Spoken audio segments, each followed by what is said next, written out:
Bonjour à tous et bienvenue pour ce nouveau JTech. Le JTech, c'est le meilleur de l'actualité high-tech sur 01net TV. Et cette semaine, on va bien sûr parler de la Google I.O., la conférence des développeurs de Google en Californie. Ils ont présenté un outil de reconnaissance visuelle intégré à Google Assistant. La planète a été touchée par un ransomware gigantesque, WannaCry. Comment faire face à ce genre d'attaque? Vous aurez la réponse d'un expert dans ce JTech. Un test de produit pour la maison cette semaine avec un aspirateur robot à un prix attractif. David Noguera nous dira ce qu'il en pense. Pepe Garcia vous dévoilera les secrets d'un casque Sennheiser plutôt bluffant. Et enfin, on a sélectionné une appli pour tous ceux qui cherchent à changer leur mode de déplacement pour faire des économies notamment. Le JTech, chaque semaine, c'est le best-of des vidéos de la semaine sur 01net TV.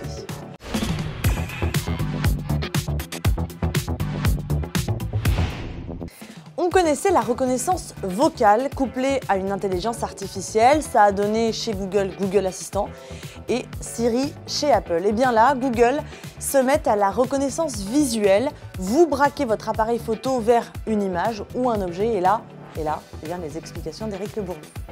Ça, c'était une des premières annonces de Google et c'est vraiment un peu la grosse annonce, on va dire, pour les services de Google. C'est en fait un service de recherche par l'image. On avait déjà Assistant qui vous permet de rechercher par la voix, en fait, de façon sémantique, en lui posant des questions vocalement. Et là, en fait, c'est une recherche grâce à l'appareil photo de votre téléphone. Alors, ça existait déjà. Google avait déjà lancé de la recherche visuelle, mais là, ça va beaucoup plus loin, beaucoup plus loin, puisque cette recherche sera beaucoup plus intelligente. Elle va vous permettre, par exemple, c'était un des exemples qui a été largement applaudi la conférence. Vous arrivez chez des amis, vous voulez vous connecter au Wi-Fi, et puis vous avez, vous savez, cette énorme chaîne de caractères pour le code. La clé web. Le code Wi-Fi. La clé, ouais. Donc, il vous suffit en fait de pointer votre appareil photo vers la clé web, et puis la clé web d'ailleurs, WPA plutôt. Et là, votre smartphone va comprendre qu'il s'agit d'une clé Wi-Fi et va donc directement insérer ce mot de passe dans les paramètres du système. C'est non seulement une recherche visuelle, mais c'est lié à d'autres services Google ou à d'autres fonctions du téléphone qui vont en fait induire une action derrière. C'est très pratique pour beaucoup de choses. Ça peut être utile évidemment pour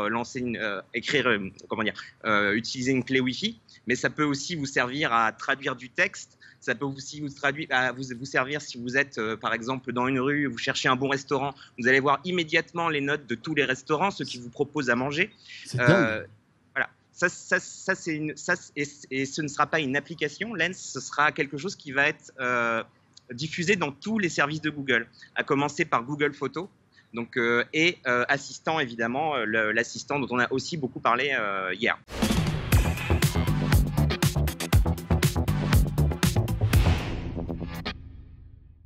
150 pays, 200 000 ordinateurs touchés. Ces chiffres, c'est le bilan du ransomware WannaCry qui a causé beaucoup de dégâts. Comment peut-on prévenir, guérir de ce genre de malware? Nous avions la réponse dans 100% Windows avec un expert de Microsoft.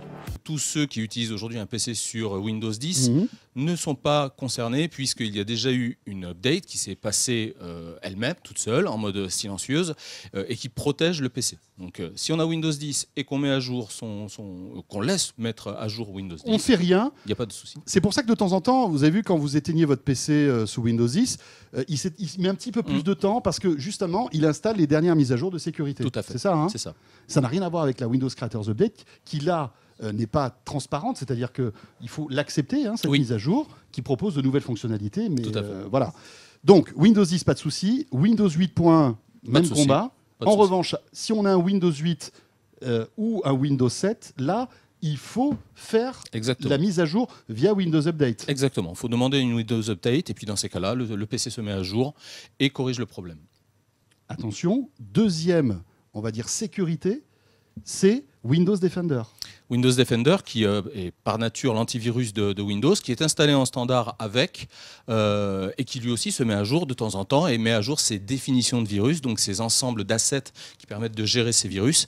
Et bien entendu, là aussi, sous Windows 10 et les récentes versions, ça se met à jour automatiquement. Ouais. Pour les versions un peu plus anciennes, parfois il faut le demander à la main. Mais de toute façon, ça fait partie de l'hygiène normale d'un PC, c'est de demander de temps en temps s'il y a un update, et surtout, prendre l'habitude de ne jamais cliquer sur un exécutable qui viendrait par un mail ou un autre biais. Émeric, hyper important ça. Ne pas cliquer sur un mail dont on ne sait pas la provenance, qui est un peu douteux, avec un exé à l'intérieur. Ouais, puis je pense aussi qu'il faut être un tout petit peu attentif aussi, même si on va dire le nom de l'émetteur de ce mail vous paraît familier. Je pense qu'il faut avoir le premier réflexe, c'est de regarder un peu à quoi ressemble l'adresse mail qui vous a envoyé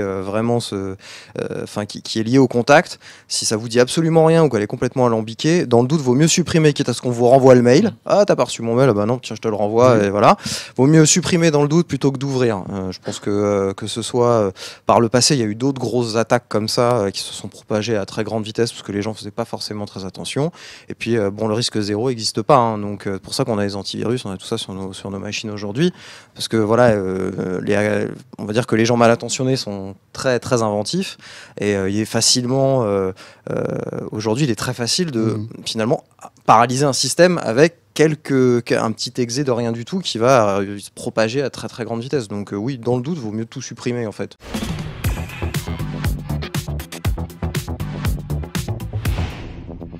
Avis aux flemmards, un nouvel aspirateur robot est sorti sur le marché. Il est proposé à un prix très attractif pour ce genre de produit, 500 €. Mais vaut-il la peine? La réponse avec David Nogara. Ce Botvac D3 Connect, il a une connexion Wi-Fi qu'il faut commencer d'abord par associer à son réseau domestique. Là-dessus, pas de souci, Nitto maîtrise son sujet. On le voit, l'application permet de scanner donc tous les réseaux Wi-Fi qui sont autour de l'aspirateur, d'y associer les identifiants pour se connecter, et donc l'aspirateur prend part au sein du réseau. L'avantage, c'est que ça permet de contrôler donc comme je le disais, les fonctions de programmation du robot. On accède ainsi facilement à un mode de programmation, on peut lui définir des heures de passage par jour, et on peut aussi le déclencher lorsqu'on est parti par exemple de la maison le matin, qu'on a oublié de lancer un nettoyage, ou alors qu'on attend du monde à l'improviste le soir. On pourra à tout moment lancer cet aspirateur pour être sûr que quand on rentre, c'est propre.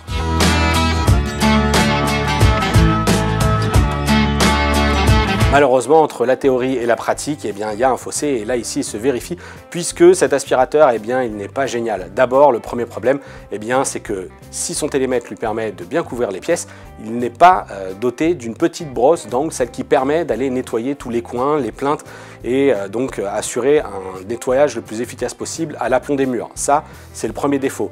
Deuxième défaut, c'est son autonomie, 1 heure. On ne va pas couvrir les plus grandes pièces. Aujourd'hui, on est plutôt sur 1h30, 1h45 d'autonomie pour les meilleurs aspirateurs. On va aussi être un petit peu frustré au moment du nettoyage de cet aspirateur, parce qu'on sait qu'il faut vider les bacs qui ne sont pas très grands, et c'est là qu'il faut souvent mettre la main dans des endroits qui ne sont pas toujours très réjouissants. En l'occurrence, le filtre à poussière. Ici, c'est un filtre tout à fait basique sur ce Botvac, et le problème, c'est qu'il retient beaucoup les poussières. Il devient vite très sale, et ça, franchement, côté entretien, ça laisse un petit peu à désirer. Autre problème, on va aussi noter l'absence de murs virtuels sur ce robot. Bien souvent, ils sont livrés avec des petites barrières qui évitent qu'ils se perdent dans la maison lorsque c'est un plein pied, par exemple. Et ça, ça va être problématique parce que souvent, il va avoir tendance à s'éloigner et donc se disperser un petit peu. Enfin, dernier point faible, il y a le bruit. Si le système d'aspiration est en effet assez performant, le robot est lui assez bruyant.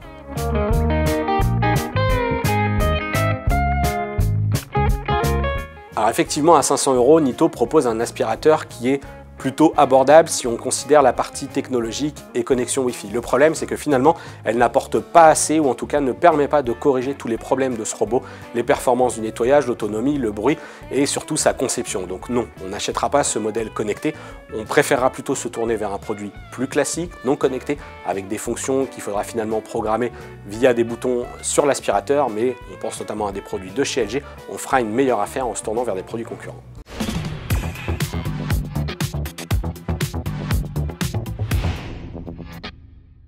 Vous connaissez la passion de Pepe Garcia pour tout ce qui concerne l'audio. Et bien cette semaine, il vous a dégoté un casque assez spectaculaire. Alors l'écoute est superbe, mais en plus de ça, il sait enregistrer à 360 degrés.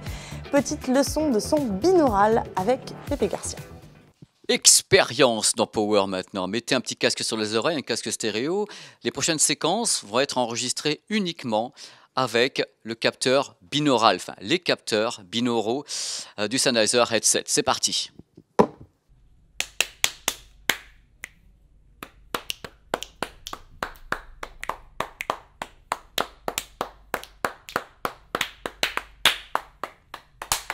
Power. Ah, www.lesquestionsquifâchent.com. Est-ce que vous êtes les seuls à avoir ce système ou est-ce que pas du tout? Mais figure-toi que oui, j'ai bien réfléchi, je voulais pas dire de bêtises, mais dans le grand public, oui, dans le pro, il y a quelques applications, mais grand public, c'est le seul produit qui fait ça. Grand public avec n'importe quel smartphone ou tablette. Alors moi j'ai quand même une question, parce que moi je suis un mec qui aime l'audio, comme toi, je suis vraiment un passionné, les gens qui nous regardent sont des passionnés. Toi t'imagines vraiment, prenons Paris dans 3, 4, 5 ans, toutes les personnes auront des oreillettes, par exemple, pour capter leur univers comme ça, en 360 degrés autour d'eux. Tu vois vraiment un élan commun ou quelque chose qui resterait quand même dans la tête des gens. Ils sont habitués à la stéréo, écouter de la musique. Est-ce que c'est pas directement quelque chose qui peut peut-être les effrayer ou leur sembler anormal? Écoute, le groupe Sennheiser, qui est un des acteurs majeurs de l'audio... je suis pas au courant. Bon, écoute, merci de nous recevoir, au moins pour que je te prenne ça. Il y a de la place sur le canapé, j'ai plein quoi faire. A décidé, il y a 2 ans, de créer un programme qui s'appelle Ambeo. Ce programme-là, c'est un projet de développement qui façonne le futur de l'audio uniquement autour du grand public. Sous le projet Ambeo, tu as ce produit-là pour les professionnels, tu as ce produit-là pour le grand public.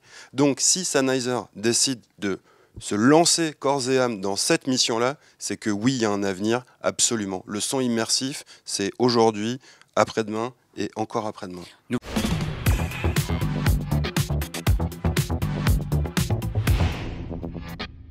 Et on termine avec une appli qui vous intéressera peut-être si vous cherchez à changer vos habitudes de déplacement. Blablacar, c'est de l'appli de covoiturage, se lance dans les trajets quotidiens avec BlablaLines. C'est Jean-Marie Portal qui vous explique tout ça.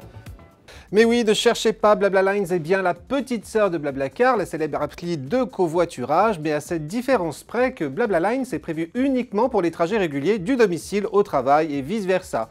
Et pour l'utiliser, c'est simple, il suffit naturellement de s'inscrire, prénom, numéro de téléphone, adresse, etc. Puis d'indiquer que vous êtes un conducteur ou un passager et ensuite de préciser à BlablaLines les adresses de votre domicile et de votre lieu de travail pour trouver un conducteur prêt à vous prendre à son bord.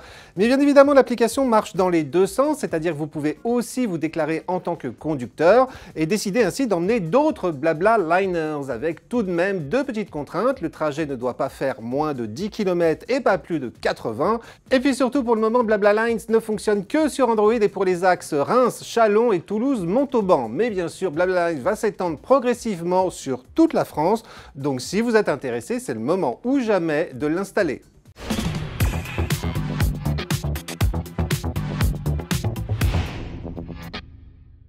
Et c'est ainsi que se termine ce JTech. Merci beaucoup de l'avoir suivi. Vous pouvez, comme chaque semaine, commenter cette vidéo et la partager évidemment. Et moi, je vous dis à la semaine prochaine.